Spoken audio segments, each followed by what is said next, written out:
Chers amis, bonjour et joie nouvelle de se retrouver sur les ondes de la 100.3.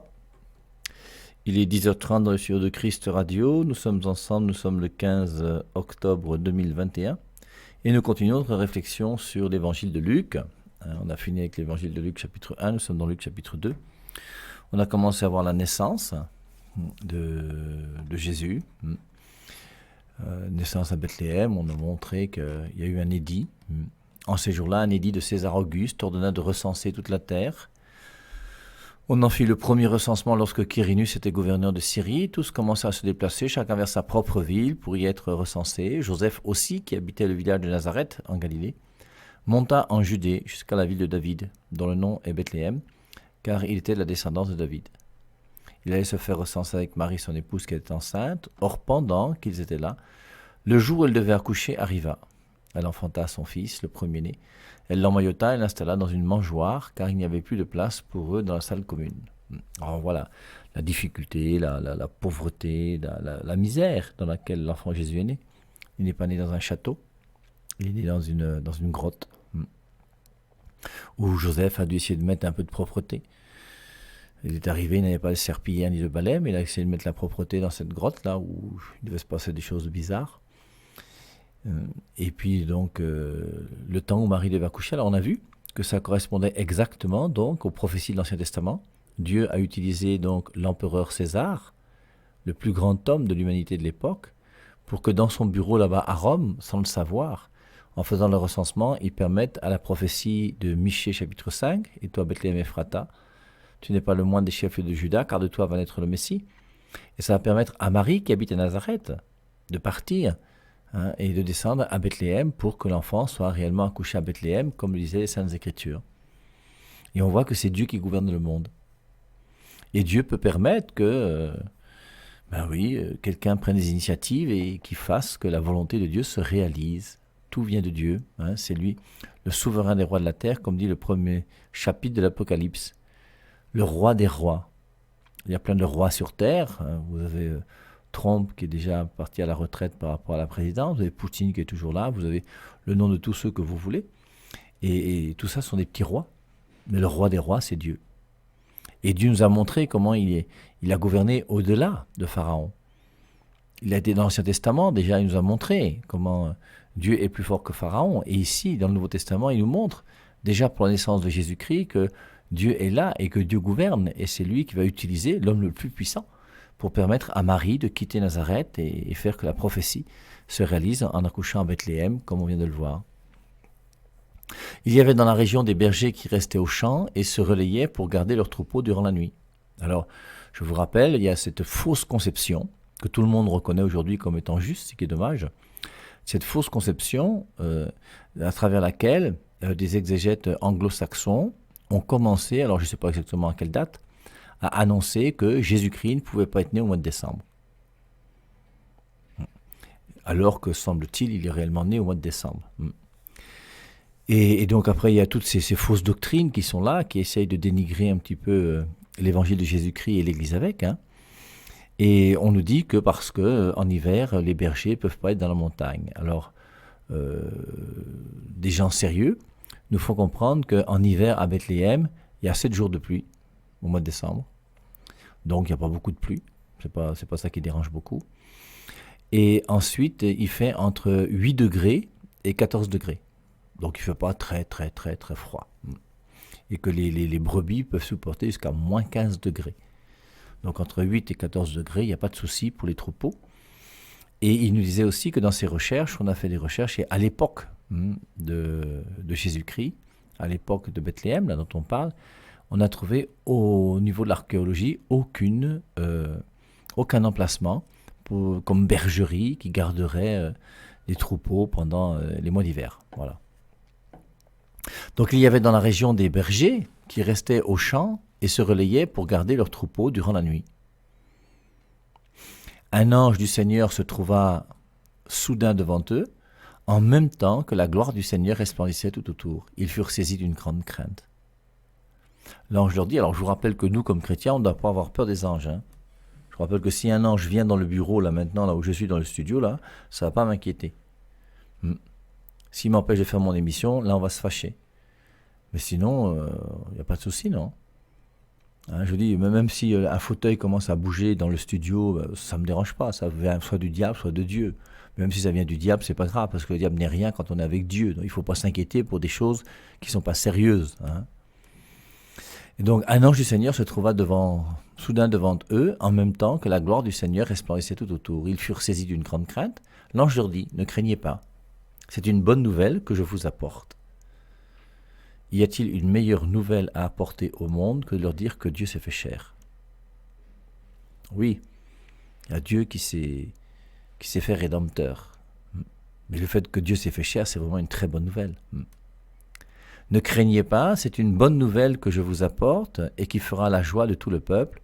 Aujourd'hui, dans la ville de David, vous est né un sauveur. C'est le Messie, le Seigneur. Et voici son signalement, vous trouverez un nourrisson emmailloté et déposé dans une mangeoire. Ça fait 2000 ans qu'on attend un Messie qui doit venir, et bien voici. Ce Messie qui doit venir, il est là, ne l'attendez plus. Et si vous voulez un signe, allez faire un tour. Cherchez dans une étable quelque part, dans une grotte quelque part, et essayez de voir s'il n'y a pas un nourrisson dans une mangeoire. Tout à coup se joignit à l'ange une multitude d'esprits célestes qui louaient Dieu en disant « Gloire à Dieu dans les cieux et sur la terre, paix aux hommes, car il les prend en grâce. » Lorsque les anges furent repartis vers le ciel, les bergers se dirent l'un à l'autre « Allons donc jusqu'à Bethléem. Voyons ce qui vient d'arriver et que le Seigneur nous a fait connaître. » Ils y allèrent sans perdre un instant et trouvèrent Marie et Joseph ainsi que le petit enfant déposé dans la mangeoire. Alors forcément, vous voyez, Marie et Joseph, bon, quand ils ont vu ces jeunes venir à la porte, je vous rappelle, c'était pas le manteau de Joseph qui était là pour empêcher l'air d'entrer autant qu'il pouvait. Et on avait une grotte qui était un peu spéciale et forcément, ces petits garçons sont venus, ces petits bergers. Et forcément, pour Marie, c'était une grande joie. Lorsque les petits bergers vont raconter à Marie ce qui s'est passé, ils y allèrent sans perdre un instant et trouvèrent Marie et Joseph ainsi que le petit enfant déposé dans la mangeoire. Alors ils firent connaître ce qui leur avait été dit à propos de cet enfant. Et on voit comment Dieu, à travers des signes comme ceux-ci, continue à montrer à Joseph et à Marie qu'ils sont sur le bon chemin. Et ces signes-là, quelque part, c'est quand même agréable d'en avoir de temps en temps. De temps en temps, Dieu nous donne des petits signes qui nous permettent de voir où est-ce que nous en sommes. Les mages, ce sera la même chose. Les mages qui vont venir un peu plus tard. Les mages qui viendront pour apporter de l'or, de l'encens et de la myrrhe. C'est aussi des signes. Ils vont venir à Bethléem pour aller rencontrer le roi qui vient de naître. Tous ceux qui en entendirent parler restèrent fort surpris de ce que racontaient les bergers. Quant à Marie, elle gardait le souvenir de ces événements et les reprenait dans sa méditation. Donc Marie nous montre comment nous devons garder la parole de Dieu et nous devons la méditer. Les bergers repartirent, ils ne faisaient que remercier et chanter les louanges de Dieu pour tout ce qu'ils avaient entendu et vu, tel qu'on le leur avait annoncé. Luc chapitre 2, verset 21. Quand arriva le 8e jour, ils circoncirent l'enfant selon la loi et lui donnèrent le nom de Jésus, ce nom que l'ange avait indiqué avant que sa mère ne soit enceinte. Très sobre et très clair. Verset 22. Puis arriva le jour où, selon la loi de Moïse, il devait accomplir le rite de la purification. Selon la loi de Moïse, alors on a vu comment la circoncision, c'est Genèse chapitre 17, l'alliance que Dieu a fait avec Abraham, et la purification, on a ça dans Lévitique au chapitre 12. Lévitique chapitre 11, c'est les aliments impurs, parce que dans l'Ancien Testament, il y avait des aliments impurs. Dans le Nouveau Testament, il n'y a plus d'aliments impurs. Marc 7, 19, Jésus-Christ déclarait purs tous les aliments. Matthieu chapitre 15, versets 11 à 17, ce n'est pas ce qui entre dans la bouche qui souille l'homme, mais ce qui sort de sa bouche. Et donc Jésus-Christ n'a pas dit ce n'est pas ce qui entre dans la bouche, sauf le porc, et puis je ne sais pas quoi encore. Non, il n'y a plus d'aliments impurs. Alors je vous lis dans Lévitique chapitre 12, Lévitique chapitre 11, c'est les aliments impurs, Lévitique chapitre 12, c'est purification de la femme accouchée. Yahvé dit à Moïse, voici ce que tu diras aux Israélites, lorsqu'une femme aura été fécondée et donnera le jour à un garçon, elle sera impure durant 7 jours, comme elle est impure à la période de ses règles. Alors, ça c'est les lois de l'Ancien Testament. Et dans ce testament, une femme était impure pendant la période de ses règles. Ce qui n'est plus vrai pour nous aujourd'hui comme chrétiens. Hein. Je vous rappelle que les Juifs observaient 613 lois. Et Jésus-Christ nous a dit, Matthieu 5, 17, « Je ne suis pas venu abolir la loi, mais accomplir. » Alors, il a aboli beaucoup de petites lois, mais il n'a pas aboli les 10 commandements, bien sûr. Il les a accomplis. Il est venu apporter quelque chose de mieux. Et forcément, donc, toutes ces lois sur les animaux impurs n'existent plus, les règles et tout ça n'existent plus non plus. Je reprends donc. « Voici ce que tu diras aux Israélites. Lorsqu'une femme aura été fécondée et donnera le jour à un garçon, elle sera impure durant 7 jours, comme elle est impure à la période de ses règles. Le 8e jour, l'enfant sera circoncis dans sa chair, son prépuce. Elle restera 33 jours à se purifier de son sang. Elle ne touchera aucune chose sainte et n'entrera pas dans le sanctuaire jusqu'au jour où s'achèvera le temps de sa purification. Si elle a mis au monde une fille, elle sera impure durant 2 semaines, comme au temps de ses règles, puis elle restera 66 jours à se purifier de son sang. » Donc la purification. Je vous lis Luc 2, 22. « Puis arriva le jour où, selon la loi de Moïse, il devait accomplir le rite de la purification. » Et c'est ce jour du rite de la purification qu'il va y avoir en même temps la présentation de l'enfant. Lorsque le temps de sa purification sera accompli pour un fils comme pour une fille, elle présentera au prêtre à l'entrée de la tente du rendez-vous un agneau d'1 an pour l'holocauste et un jeune pigeon ou une tourterelle pour le sacrifice pour le péché. Le prêtre les offrira devant Yahvé et fera pour elle l'expiation. Alors elle sera pure de son flux de sang. Voici la loi concernant la femme qui met au monde un fils ou une fille. Verset 8, dans Lévitique 12. Si la femme n'a pas de quoi se procurer un agneau, elle prendra 2 tourterelles ou 2 jeunes pigeons, l'un pour l'holocauste et l'autre pour le sacrifice pour le péché. Le prêtre fera pour elle l'expiation et elle sera purifiée. Donc si on n'a pas suffisamment d'argent pour acheter un agneau, on peut prendre une petite colombe. Je reprends maintenant le texte de Luc chapitre 2, le verset 22. Puis arriva le jour où, selon la loi de Moïse, il devait accomplir le rite de la purification. Alors ce rite, on l'a lu dans Lévitique 12. Ils portèrent alors l'enfant à Jérusalem pour le présenter au Seigneur. Où est-ce qu'a eu lieu la circoncision? Je pense que la circoncision a eu lieu plutôt à Bethléem. Mais là, pour la présentation, on va jusqu'à Jérusalem.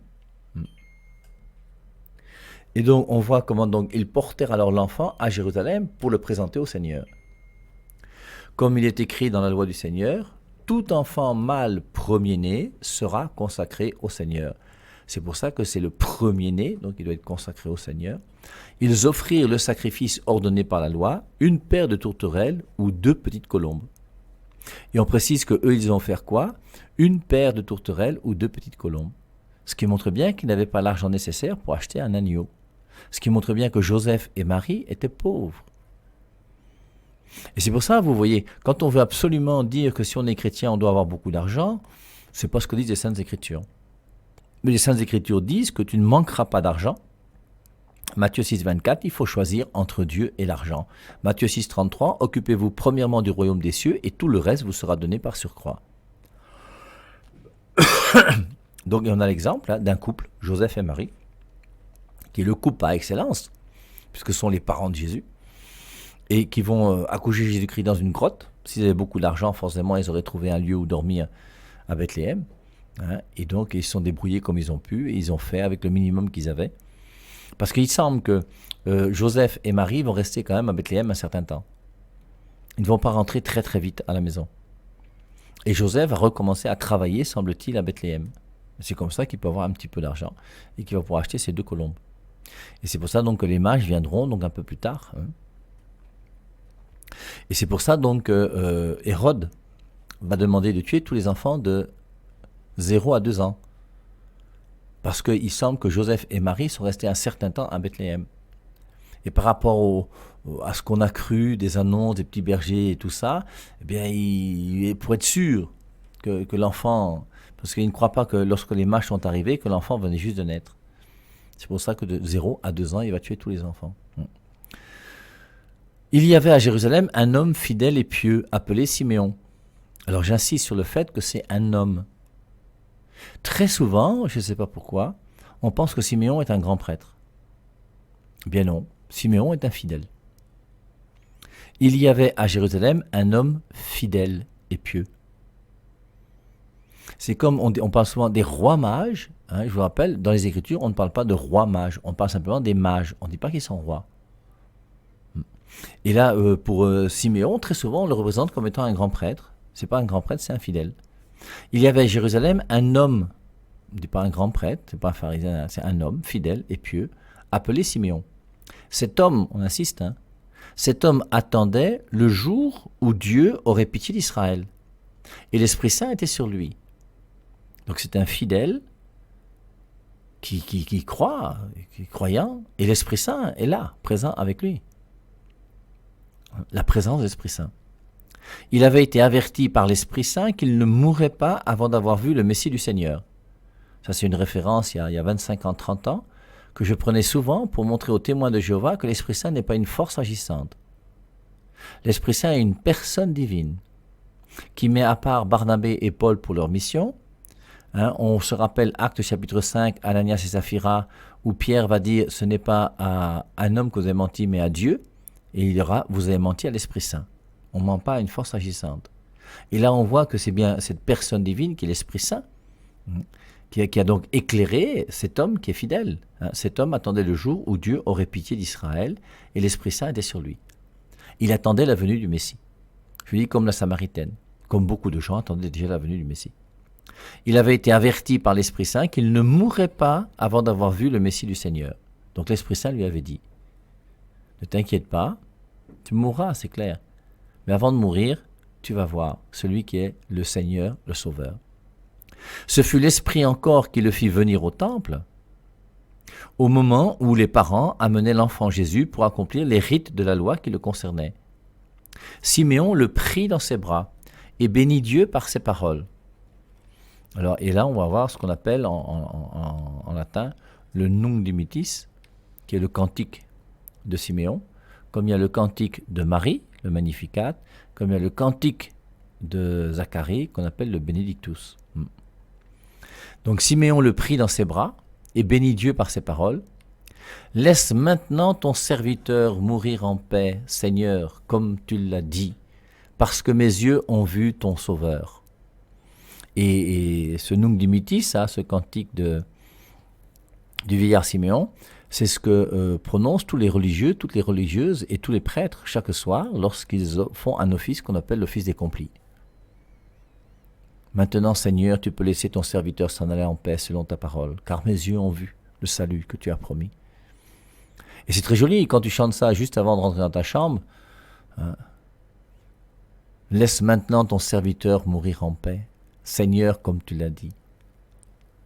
Parce que mes yeux ont vu ton Sauveur. Tu l'as préparé, tu l'offres à tous les peuples. Lumière qui sera révélée aux nations et gloire de ton peuple Israël.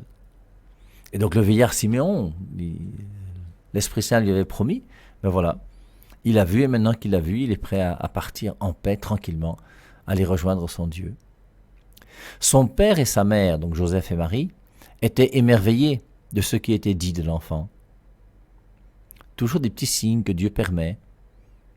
Siméon les félicita.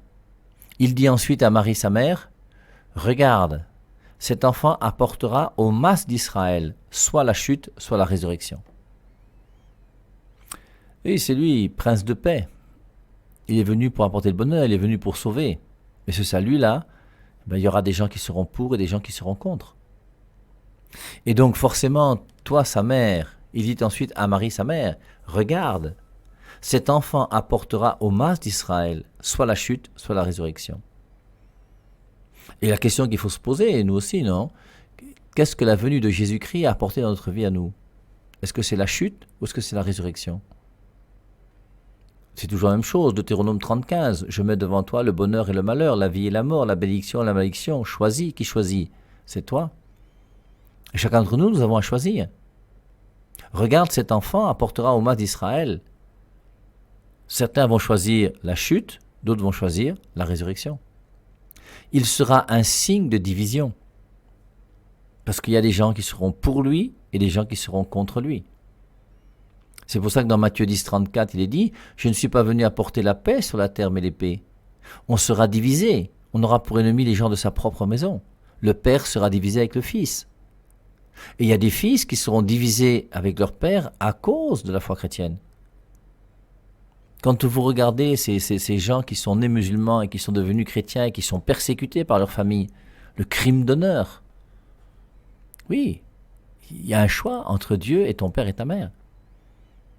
Et si ton père et ta mère t'amènent sur un chemin qui est contraire à celui que Dieu veut, forcément, tu dois désobéir à ton père et ta mère. Tu honoreras ton père et ta mère, bien sûr, c'est les 10 commandements. Mais c'est le 4e. Il y a d'abord 3 commandements pour Dieu. Tu n'as qu'un seul Dieu que tu adoreras. Tu respecteras son nom, tu sanctifieras son jour. Et ensuite, maintenant, on parle du prochain. Et rappelez-vous, Jérémie 17,5, où il est dit « Maudit soit l'homme qui met sa confiance dans un mortel qui le détourne de Dieu. » Si tu mets ta confiance dans un mortel qui te détourne de Dieu, c'est la malédiction. On pourrait reprendre aussi le début des Actes des Apôtres. Alors, je ne connais pas exactement les références dans le début des Actes des Apôtres, mais il est dit au moins 2 fois. Alors, j'ai Acte 4, 18. Alors ils les appelèrent et leur défendirent absolument de parler et d'enseigner au nom de Jésus. Acte 4, 19. Pierre et Jean leur répondirent, est-il juste devant Dieu de vous obéir plutôt qu'à Dieu? À vous d'en juger, car nous ne pouvons pas ne pas parler de ce que nous avons vu et entendu. Et donc on voit comment il vaut mieux obéir à Dieu plutôt qu'aux hommes. La même chose qu'on retrouve dans Acte chapitre 5, verset 29. Pierre répondit ainsi que les apôtres, il faut obéir à Dieu plutôt qu'aux hommes. Et forcément, donc, Dieu passe avant ton père et ta mère. Et Dieu doit passer avant tout. Et maintenant, c'est pour ça que Jésus-Christ, en venant sur terre, sera, cause de division pour certains d'entre nous.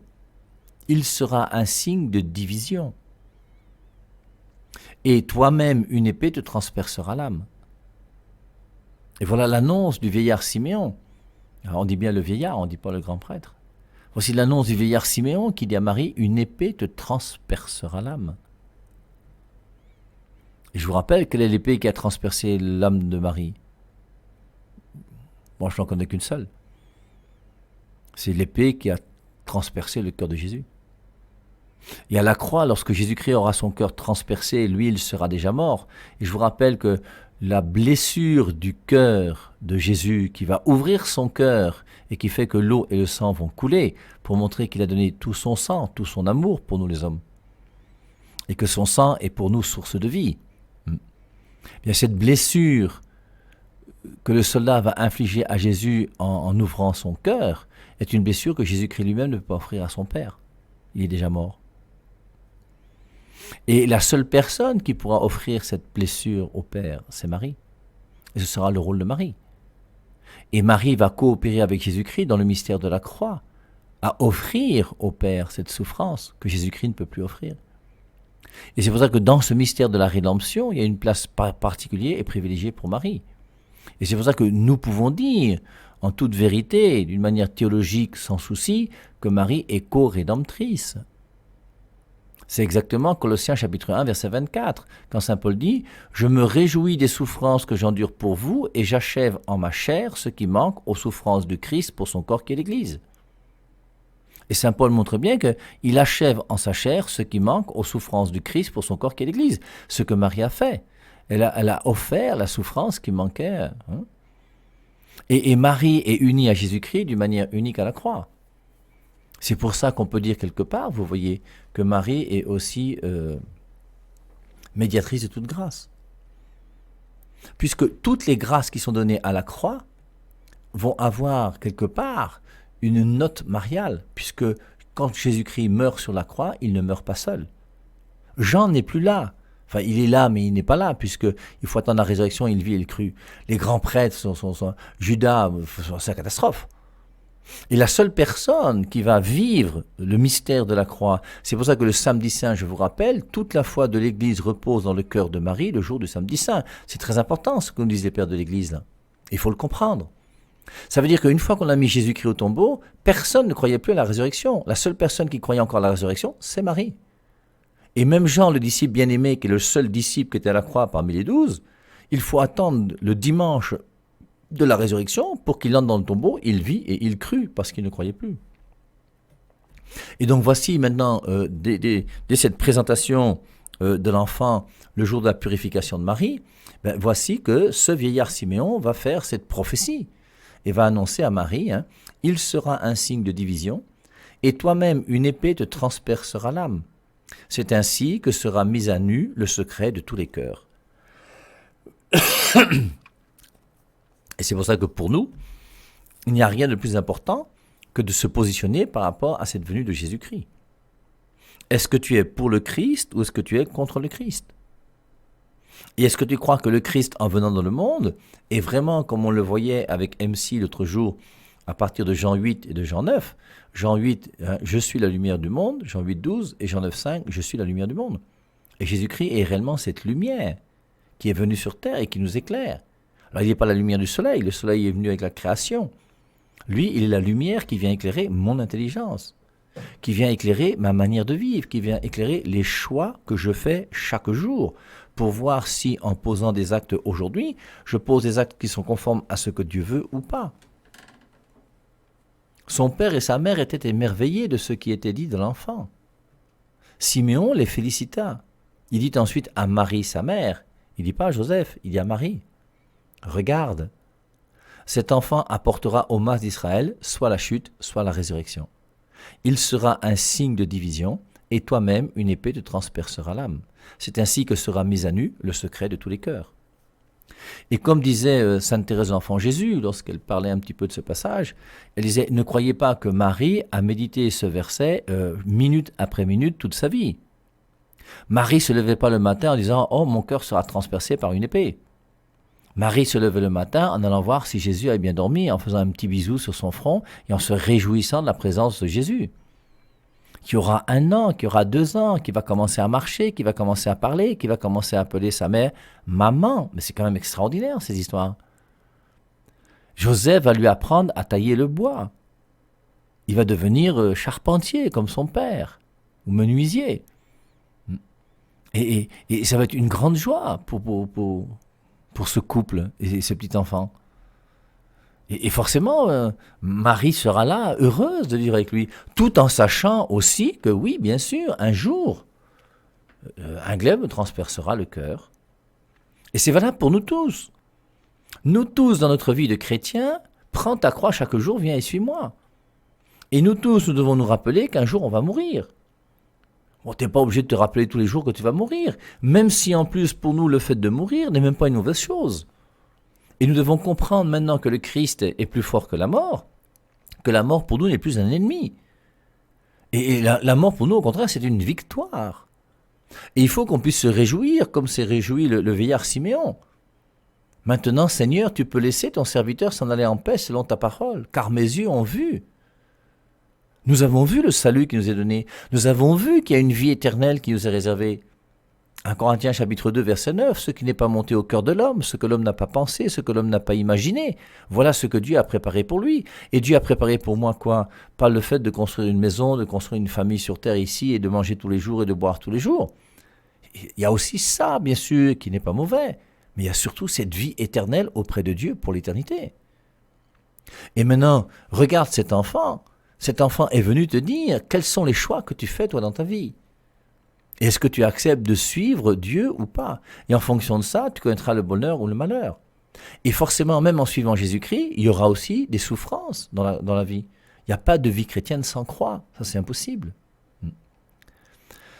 Il y avait là également une femme très âgée, une prophétesse nommée Anne, fille de Phanuel de la tribu d'Azer. Elle n'avait pas connu d'autre homme que son premier mari, mort au bout de 7 ans. Cela faisait 84 ans qu'elle restait veuve. Elle ne s'éloignait pas du temple et servait le Seigneur nuit et jour dans le jeûne et la prière. Elle aussi se présenta à cette heure et à son tour, elle se mit à chanter les louanges de Dieu, parlant de l'enfant à tous ceux qui attendaient la libération de Jérusalem. C'est quand même une grande joie pour Joseph et pour Marie. Quand ils eurent accompli tout ce qu'ordonnait la loi du Seigneur, ils retournèrent en Galilée, au village de Nazareth. L'enfant grandissait et prenait des forces, il était plein de sagesse et la grâce de Dieu était sur lui.